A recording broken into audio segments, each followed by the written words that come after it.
So today I want to be going over the Falsettos musical, and I will also go over like In Trousers, Falsetto Land, and March of the Falsettos really quickly. What I love like the cat. Oh, if you love me devour what I cut, I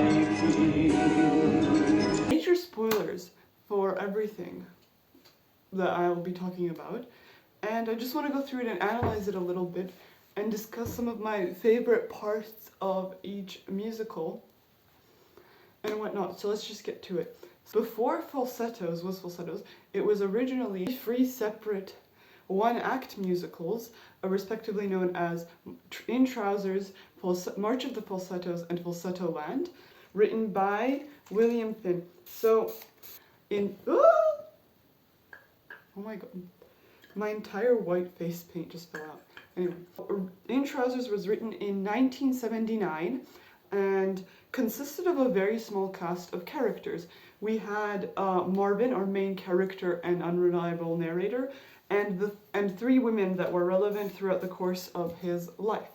So In Trousers is interesting because it's very, compared to the other 2 musicals, it's a lot more abstract and there's not really that much of a plot going on, and it's kind of confusing to follow, honestly, of what exactly has happened. Very much up to interpretation. So this is because when In Trousers was being written, what it was just William Finn and a bunch of other talented singers coming and writing songs they could sing that eventually kind of weaved a little bit of a narrative. But a lot of the stuff is a little bit random that happens in Trousers. Now, not to say that it's not that there's absolutely no thought going into it. When In Trousers was being written, at least I don't get the impression, correct me in the comments if anyone knows anything better, I don't think that there was really a plan going forward of what the other musicals were going to be about or how the story was going to continue. But anyway, Marvin in Trousers, we follow him and his life up to him getting married and then getting divorced from his early childhood to there. So we meet 3 different women: his teacher, Miss Goldberg, his high school sweetheart, and his wife. Now you'll notice that 2 of these characters don't even have names. This is because the musical surrounds Marvin and his own misogyny and sexuality. Now Marvin is gay, but he does date women because like the 1970s, I guess. And it's about him discovering that, but also about him being kind of misogynistic to these women, and he only views them as not as people, as characters. They don't have names, they have titles. His wife and his high school sweetheart, it's about him. Who they are surrounds him. So this musical has a lot of charming and clever songs. Miss Goldberg! Miss Goldberg! Make Marvin a happy boy!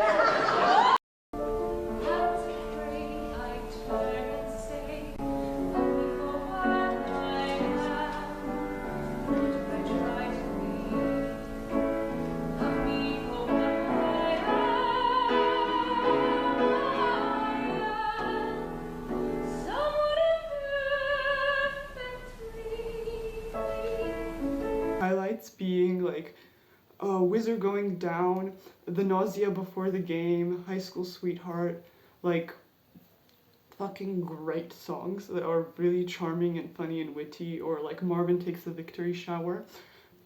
I will mention this here, we get introduced to the concept of games being intertwined with love, which will be relevant and developed further in the other musicals throughout the years.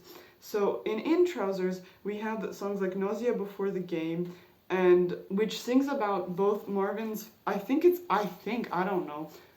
Marvin's first time having the thing with his wife. All the lyrics in Nausea Before a Game are kind of about baseball and a boy playing baseball and hitting the ball, but it's also about sex and his first time doing it with his wife and whatnot. I don't know, again, very loose narrative, kind of hard to follow. In Trousers is the first time we get the idea of love and games being connected as 2 themes and motifs throughout this overarching 3-part musical. So I'm not going to get into too much into In Trousers, so I will just hop on to the other falsettos and what's going on there. But I will say a lot of the original motifs, themes, and stuff going forward does get developed in Trousers. So even though Falsetto Land and March of the Falsettos are by far more popular and well known, In Trousers is really interesting, and I definitely recommend you at least listen to the soundtrack if nothing else. It provides like very interesting like character backstory and explanation for things that happen, even though there's not much of a plot.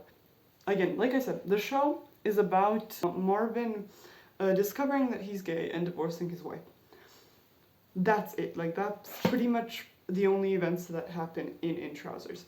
So, what's interesting as well is that this musical introduces the character of Whizzer, mentioned in the song Whizzer Going Down. Whizzer going down. Where is he going? I think you know. I think you know. And Marvin's experience with Whizzer going down on him. He starts to blow, hard to fight. The room is yellow, the bed is white. He's going down. I think I'll die away. He's going down. I think I'll die, I say. Whizzer, Whizzer Brown, I see. Whizzer, going down. Interestingly, Whizzer does not actually show up. There's no actor playing Whizzer. He's just mentioned like in passing by, essentially. And it's very interesting and telling that Whizzer has a name, a character that we don't even see as the audience, but the women in his life, like Marvin's wife and his high school sweetheart, are not given the same privilege of having a name. And that's really telling. And where like the story is heading. So the musical ends on a kind of sad note with, you know, divorce and stuff. Moving on, let's get on to the meat, what you're here to hear about. Before I move on, the actor who played Marvin in Trousers, when first hearing the song Whizzer Going Down, could not figure out what it was actually about, and he was like, but where is Whizzer going? Oh, Whizzer, Whizzer Brown, isn't it delightful playing easy? Yes! But where is he going? He's on his knees. I'm lying flat. Just like a bad idea. So, fun fact. Where is he going? Now we get to the meat, the other two musicals in the series. March of the Falsettos and Falsetto Land would eventually be combined into one musical simply titled The Falsettos. Most people know this from the 2016 Broadway revival Falsettos, so I will be talking about, most things I talk about will be coming from the revival, from the 2016 revival, also because it's the most readily available online. But I will be briefly mentioning some lyrics from previous versions and like original Broadway cast recordings of March of the Falsetto and Falsetto Land. But yeah, just so you know, most of the analysis and video from this point onward will be based on the 2016 Broadway revival. You can pretty easily find it online, I'm guessing, filmed in high quality, so that's why most people know this one. Especially younger people like me, like, girl, I was not alive for the original Broadway cast of this show. So now, in March of the Falsettos, we take off pretty much where we left off, but now the narrative is a little more developed and there's more of a plot that the story follows, that the characters go through. So again, Marvin is our somewhat unreliable narrator and the main character of the story. Marvin is the narrator and the center point of the story where all of the action happens around him. Now Marvin and Trina have a young son named Jason who's just about to turn 12 soon. And Marvin has left Trina to be with Whizzer. Then I ran off with a friend. But Marvin still wants control of Trina, Jason, and Whizzer. He wants to be the main point in everyone's life. And we see this in like a lot of the lyrics, like when Marvin says, But I want a tight-knit family. I want a group that harmonizes. we really see how Marvin wants to be the center of attention and the center of everything, pretty much. He wants all of these characters to interact, but not to have relationships outside of himself. We also get introduced to a new character under the name of Mendel. My name is Mendel. I treat her husband. I think she's very insecure, but so am I. Mendel is Marvin's psychiatrist, and he's been going to Mendel for years, but recently, Mendel has also started treating Trina, Marvin's wife. Also, Marvin's wife gets to have an actual name in this one. I think this is to show Marvin's character development up to this point, and because, you know, they're having a more proper, kind of more typical way of telling a story where it's like more straightforward, so Trina needed a name to have. And she does. And Trina has also developed loads, like, again, because the story does not solely center on Marvin anymore, we do get to meet other characters and their personalities, and that's pretty great. Marvin and Whizzer, in like a lot of online spaces, tend to be like the main focus of discussion and their romantic relationships, which makes sense. They're like a main couple, and they're the most romantic relationship in the show. So that kind of makes sense why people focus on it. But there's still a bunch of other characters, so it's kind of sad that a lot of the character development the other characters go through is not talked about in detail as much, which is a shame. But I will do it here, So Mendel kind of develops feelings for Trina, Marvin's wife. We also get the character of Jason, their younger son, and their younger son also starts seeing a psychiatrist because he basically has no friends and is completely alone most of the time. And even plays chess alone. Chess, games, bam. The theme of games is again seen through here at several points. We see Jason playing chess a lot, and Marvin and Whizzer also play chess in their main character moments. So games are really important to Falsettos because a lot of this show, especially March of the Falsettos and Falsettoland explore maturity and growing up. And especially in the character of Marvin, but really all the men have to go through that and develop and actually become adults and not reliant on other people the way they were before for their emotional needs constantly. So chess is the way that Marvin and Jason bond, and is the way Marvin and Whizzer bond. But it's worth noting that later on in the musical, Marvin and Whizzer break up. Marvin breaks up with Whizzer because Whizzer beat him in chess once. So I did say that Marvin did develop as a character and is better. That does not mean he is good. He is still like terrible. So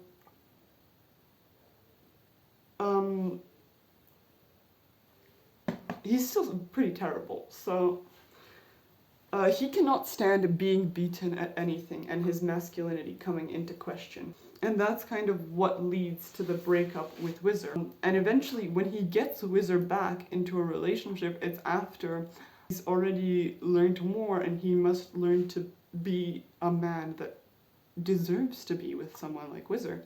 So, and be in a relationship, and it must improve to get to that point. Let me talk real quickly about Trina. Trina.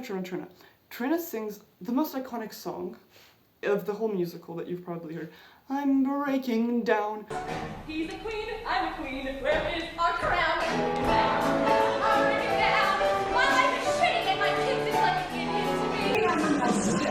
I'm great. It's me who is the matter. Talking matters. If I repeat one more word, oh, I swear I'll lose my brain. What else should I explain?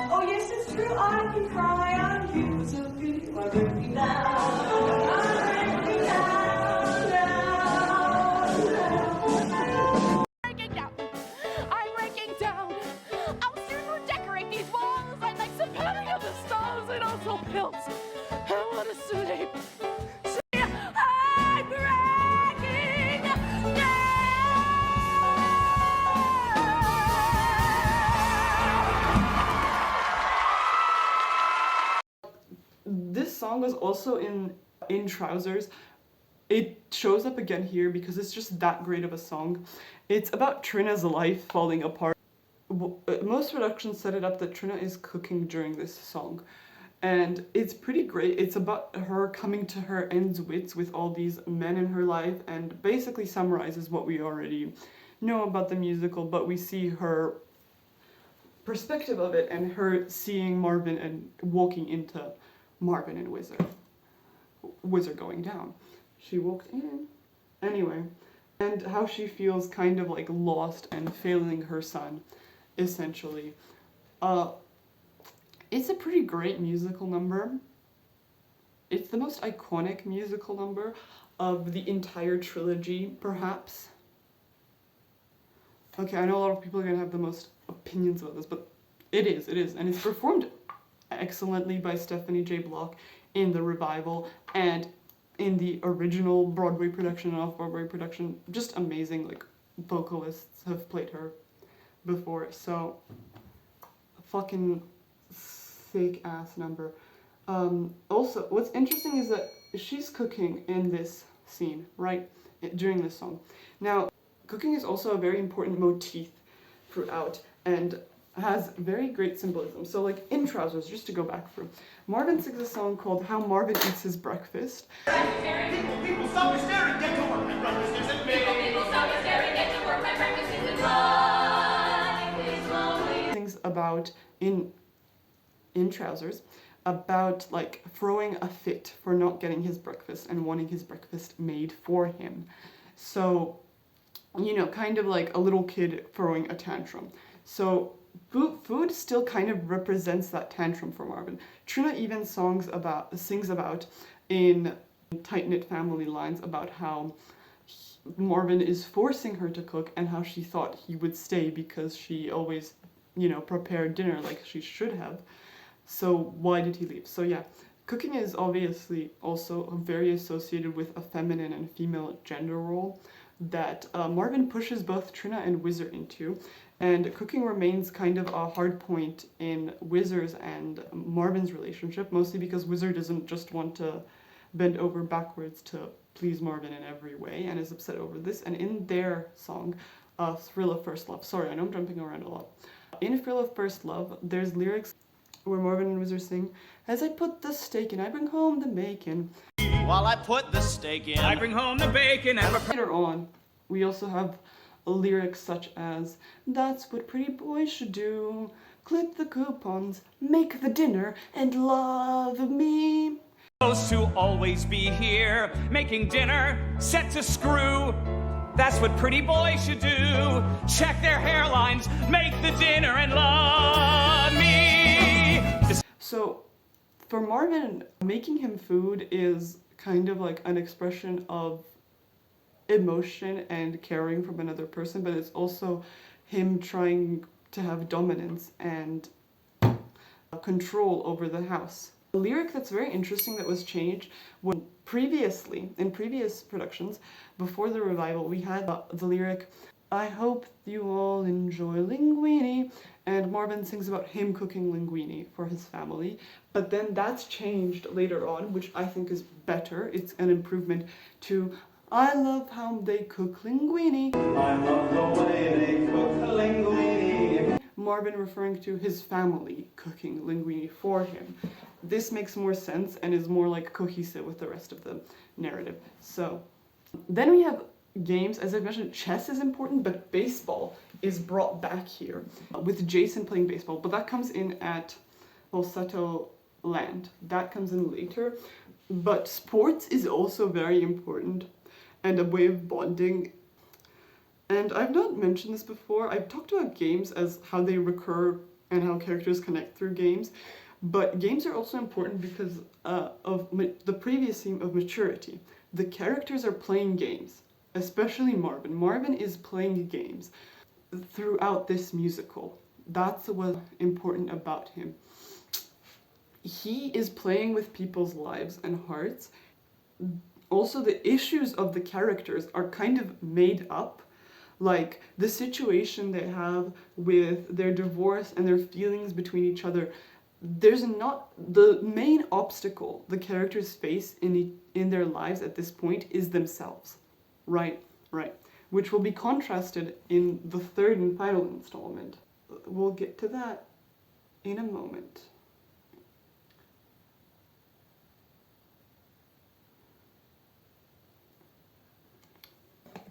So, at the end, I want to mention staging real quick. This staging refers to the 2016 revival. I'm sorry. It's the one I can see the easiest and the one most people have seen. This production uses like blocks that there's this like big cube in the center which represent the characters' lives. Then they start to take apart the cube made out of other smaller cubes, foam cubes, to make the set, and they play around with it. And they can very easily, the actors can very easily lift this up without any weight and change the position. This is because they all still have control over their lives. The events happening are up to them at this point in the narrative. And it's again with the theme of maturity, like the idea of playing with blocks. It's very childish. Now, Mendel, again, a character that gets left to the side very often. Again, Marvin and Wizard take up most of the conversation time when it comes to online spaces discussing this musical. And what we forget is that Mendel is like just as terrible as Marvin because, okay, spoiler alert, I have not mentioned this yet. In the end of March of the Falsettos, Marvin hits Trina. That's how it ends, right? And it's like this big dramatic terrible moment where they're all kind of looking at each other and they all sing and they overlap and there's harmonies and da-da-da-da-da. And it's this big emotional moment, but because of that, that's obviously a terrible thing to do to your ex-wife, and he hits Trina because Mendel has married Trina. Right. I told you how Mendel, by the way, is the therapist, and he was therapizing Trina. That's not a word. Trina was his patient. So, yeah, Marvin hits Trina not for good reasons, obviously. He hits her because, like, he thinks his masculinity is being threatened and his control, and he wants all these other characters to know each other and interact, but only through him, with him deciding who gets to talk to who and be in what relationships. And he wants everything to surround him. But Mendel here, not a great guy either. If you've not picked up, he ended up marrying his patient. Not only this, Mendel also sees Marvin and Jason as his patients, Trina's husband and son, right? So he basically uses the information he gets at all of these different sessions to get with a girl. That is very unprofessional. Who gave this guy his medical license? Like, what? Weird. But I guess it was the 80s, so. But Mendel's not great either, and he still kind of has to mature and accept not everything is about him and whatnot as well. So we have the theme of maturity, we have the theme of games, we have the theme of love, and we have cooking as a motif, right? Now that I've built all this up, we can finally get into Falsetto Land and what happens in Falsetto Land. So Falsetto Land takes place 2 years apart, and Jason is about to turn 12 and have his bar mitzvah. Yay! So because of this, all the characters are kind of rushing around. Marvin has pretty much destroyed his life. Like, if you're keeping up, he hit his wife and ruined his relationship completely there that could have been civil. He does not have a therapist anymore, obviously, and he's broken up with his boyfriend over beating him in a chess game. So, not great, okay? So overall, not wonderful actions from Marvin, and he's pretty much all alone, and he only gets to see his son on the weekends, and his son both kind of loves and hates his father, obviously, for like being terrible and leaving him and his mother for another man. Not the ideal circumstances that anyone would want to be caught in. But during we also get introduced to two new characters, Cordelia and Charlotte. Cordelia and Charlotte are the lesbians from next door. Look, it's a lesbian from next door. Followed by her lover, who's a lesbian from next door, too. Now, they're very relevant because they're women who get to have names in this show. So, what's important to me about them is they're important to Marvin's character development. First of all, them being lesbians, fucking great. Love to see it. Let's go. But also, they're important because Marvin finally has a relationship with two women that has nothing to do with him, right? They're just his friends, and he confides in them and talks to them and whatnot, but it's not all about him anymore. So just the fact that they're a part of this show, they're so important and they're never talked about because they are comedic relief, but they're such good comedic relief, to be honest, and they serve so many more purposes in this story, and it's just a shame that people always forget about my girls.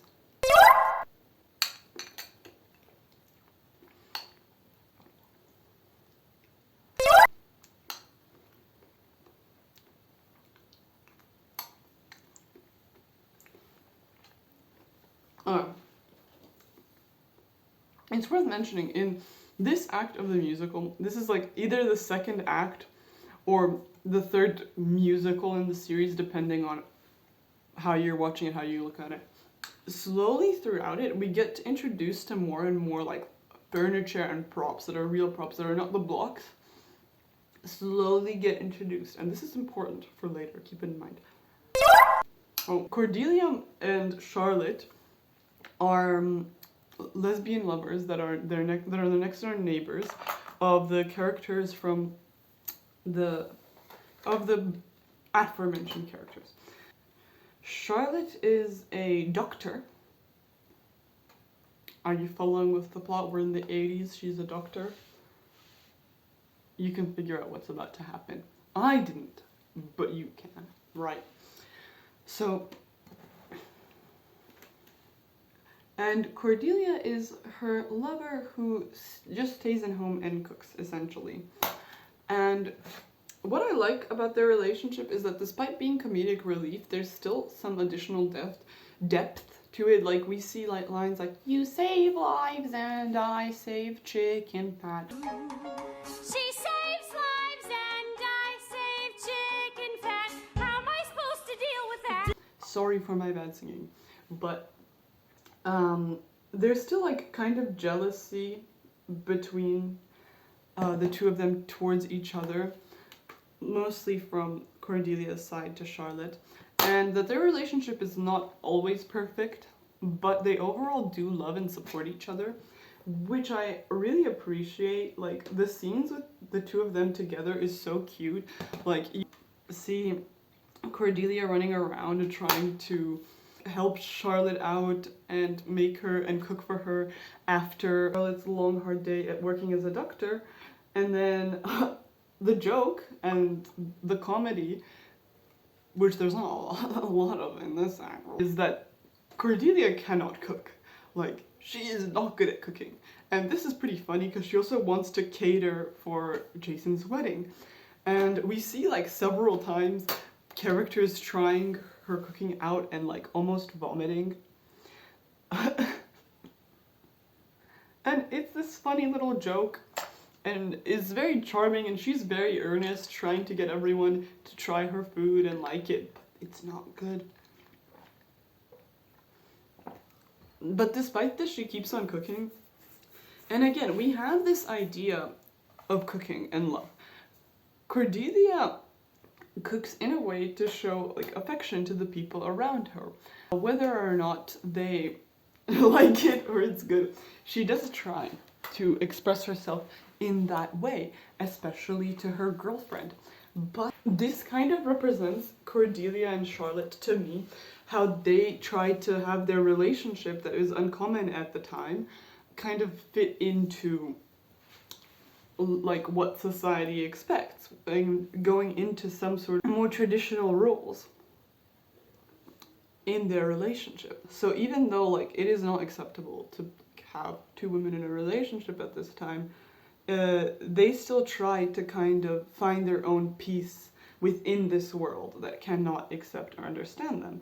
And this is all told very cleverly through just having food, which was previously established as a metaphor for this and for relationships and love, and that is associated with femininity and gender roles, but we're never told any of this by the characters or anyone. It's just what we infer and imply throughout by the fact that, by just symbols and cultural symbols of, I recognize this from every day, and through like what was built up in the rest of the musical, in the previous acts, that lead us to understand what is actually happening here.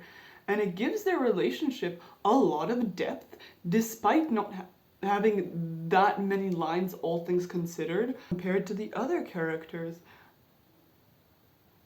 Like, they never have to say any of this, we just know that as the audience. And that's why Falsettos is such a good example of writing. There's a very small cast of characters compared to musicals, especially for Broadway musicals. This is like a very small cast, and that's why it works really well. A doctor is relevant. Spoiler alert, you've probably figured it out. It's a musical about gays in the 80s. Wizard gets HIV, unfortunately. A less clever writer, I think, would have put like the doctor in this that would be needed as a completely separate character, and like just have maybe the actors switch into it or hire another actor to do it, but no, and have like the lesbian lovers be separate to this. But no, it's a canonical usage of characters. We get this narrative of these lesbians here and how they're fitting into society and gender roles in their love, important theme, and we also have a doctor character in one of those lesbians. So, and it links in with Jason's bar mitzvah and them wanting to have a caterer. Now, see, it's clever usage, like all characters, these Cordelia and Charlotte, the lesbians from next door, are relatively small characters and are mostly side characters and comedic reliefs to the play, to the musical. But this does not mean that they're not important to the musical as comedic reliefs. Like, if you take them out, some of the meaning of the show gets taken out, and some of the most important and beautiful scenes get taken out. Like, they still inform so much of the narrative just by being there. Jason plays baseball. So, we have a scene where Jason plays baseball pretty badly. He's not great at it. We're sitting and watching Jason play baseball. We're watching Jason play baseball. We're watching Jewish boys who cannot play baseball play baseball. It's still kind of important, again, games as a theme and maturity. So Jason sings a song where he discusses what girls he would invite to his bar mitzvah. Girls, which should I invite to my bar mitzvah? And this shows that he's also growing up, but also what he's thinking about and considering in these girls and why he wants to invite them is like for pretty vain reasoning as to why he's inviting the girls. He is mostly appearance-based, so he's still kind of immature in a way. But anyway, again, games, we also said, are the way that characters connect. So during this game of baseball, the lesbians from next door are there, and so are Trina and Mendel, and so is Marvin. And they're all there to support Jason, obviously, but while they're there, a certain somebody shows up and re-enters the plot, and that's none other than Wizard. What is he doing here? We find out that Jason actually invited Wizard to his baseball game. What are you doing here? Jason asked me to come. Since he asked me to come, I came. Which, that is wild. Could you imagine inviting your dad's ex to your baseball game? Your dad's ex-boyfriend. Also, I just want to point out, this is like the 80s when this musical takes place, so like it would not be as easy as, like, you know, like he has Wizard added on Instagram or WhatsApp, right? Like he had to go to like one of those like phones that are like in the house, watch out for when nobody else would be in the house, or open another phone to call Wizard to get there, remember Wizard's number, figure it out in the first place, to call Wizard over. Like, I feel like there's a lot of steps here to invite your dad's ex-boyfriend to your baseball game. Wild. Anyway, at this baseball game, obviously, despite Wizard's better judgment, he still decides he'll give Marvin a second chance.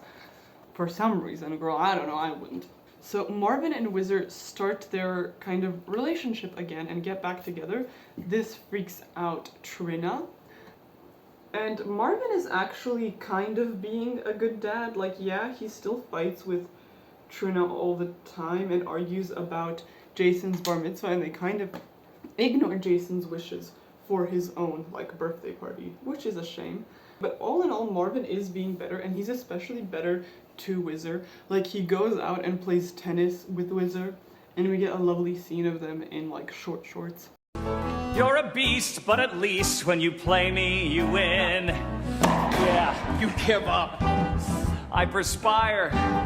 Where's the heat? Where's the fire? Used to be you desire to fight. So fight. So play. And we see the first time tennis is brought up, it's when Wizard and Marvin are in a much happier place as a couple, and we see that Wizard beats Marvin because Wizard is like a bit younger and a bit more athletic. And we also see in this same song, we see the lives, like basically summaries of all of the characters. Like Trina has started working out and is trying to calm down from the two guys reconnecting. And Trina and Mendel are also overall doing fine, but have kind of lost some of the passion they had originally in their relationship. And we see Cordelia and Charlotte again. And we find out from our favorite medical lesbian that today was a good day, right? That nobody, for the first time in months, nobody died. Right? So this is pretty good. And she sings about how, like, she saved old people, young people. I saved young people, old people, one priest and one high school principal, saving lives, I feel invincible. And is overall pretty happy with life at this point. A few scenes later happen, and you know, the tragedy, I already spoiled it for you, you know what's gonna happen. Later on, the lesbians from next door have a repeat of the day they had before, except this time, instead of the answer being that nobody died, it's been terrible, and a song called Something Bad Is Happening gets sung. Fashion and passion and a filler, but not a word about the killer. I like the ball gowns, but Jesus, something bad is happening. Something very bad is happening. Something stinks, something immoral, something so bad that words have lost their meaning. Don't get in her way. Lying tales about stories that Which this song is so good, but like it is so rarely mentioned. Like I rarely see it online in TikToks or like on Tumblr, but this song is like, it's so clever and it's also such a good song. And I don't know, it is one of my favorite songs, and it's a shame that people don't play this more often. It's a shame that people don't give it the hype it deserves, but it is what it is. Like I've said before, the set has slowly gotten more and more like real world elements, like actual props are on stage now and not just the blocks. This shows that the characters are kind of maturing and getting better, but now finally we get a medical bed is rolled onto stage, and the blocks pretty much all but disappear at this point, and we find out that Wizard has fallen ill. and we can probably guess what he has, right? Right, yeah. But essentially, at this point, all of the characters' lives change. Trina, who was previously jealous of Whizzer, kind of realizes that he was still, even though he was kind of competition for her, he was still a part of her life. And it's so interesting, Trina's like emotions at this point in the musical. Life is never what you planned. Life is moments you can't understand. And that is life. Obviously, Marvin is grieving and is doing terribly at this point, and Jason is also very shook up by this. Jason then sings the same song, the song that he sings while playing baseball, right? Which is the miracle of Judaism. God, that's the miracle of Judaism. But here, instead of singing about the girls he wants, he sings and he asks God to basically save Whizzer, right? For his friend not to die. Could you please make my friend stop dying? I am not naive. It won't be easy, but if you could make my friend stop dying, God, that'd be the miracle of Judaism. And Jason kind of realizes that there's a chance that Whizzer might not even survive. And this is a huge point of maturity for pretty much all the characters. All of the guys must come to reality. And this is why the set has changed. They're no longer playing games. It's life or death at this point. And the narrative is completely out of anyone's control. None of the characters have control over what will happen to Whizzer in any way. And this is a reality coming to a head. Now, Jason matures and there's a huge fight that happens and tension with how is Jason gonna have his bar mitzvah.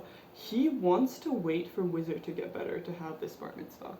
And he says that he's not going to have it without him, essentially. He's like, why, how can we celebrate when, you know, a friend is dying?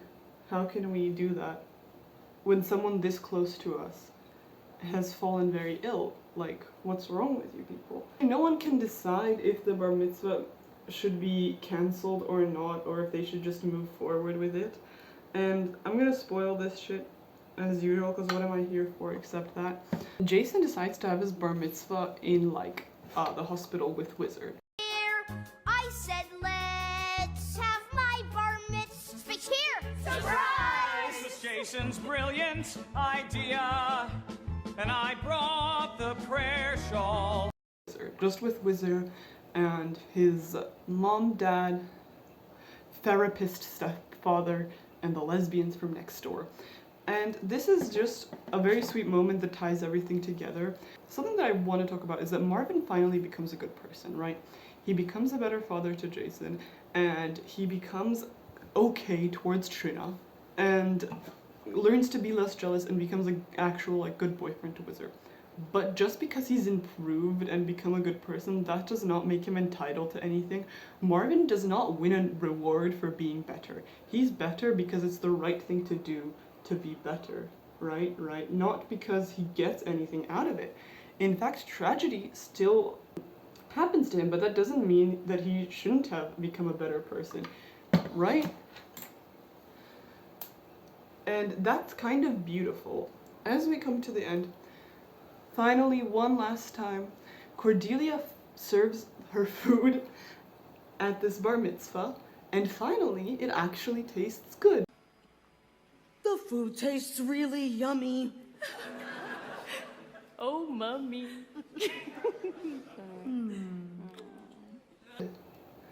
Symbolizing how all the characters have found a place in their lives, and even though things are coming to an end and Whizzer might not survive, they're in a better place than they were before. Even with tragedy, the characters have improved and grown and become better, which is what's really important at the end of the day. And there's a lot of very heartbreaking songs sung by the end of this musical by all the characters. And in the 2016 revival, Broadway revival, we see the all the blocks are put back onto stage, and they assemble the original cube at the start of the production. But there's a piece missing, showing that the characters have pieced together their life, but the wizard's absence will always be felt even though life is going on without him. That he's always going to be a part of all of our characters' lives in some way. And it's very beautiful, and all the themes tie together in the end in a very satisfying way that have been built up. And even though it's a very, very sad narrative about like death and loss and the love and these imperfect characters, overall the message is, I think, very happy. It's about looking forward to life and improving for the people who matter most to you, and that love is like still worth feeling even when it hurts. All of the characters find love at the end of the day, imperfect and as terrible and flawed people they are, but they still all find love. Lovers live and die fortissimo. This is where we take a stand. Welcome to Falsetto Land. Overall, if nothing, listen to the soundtrack at least, because it's just a great fucking musical and it's really funny and charming. I think that concludes this video. I've been rambling for like almost an hour, so I think I'm done. I've said all I wanted to say. This is my outfit, this is my makeup, this is my hair.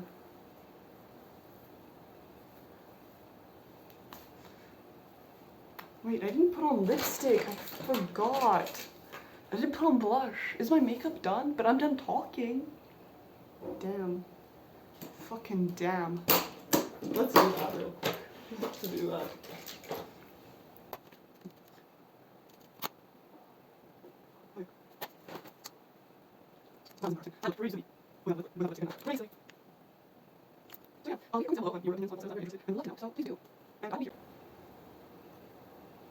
In my room, re-listening to the soundtrack as usual, and having a bit of a cry.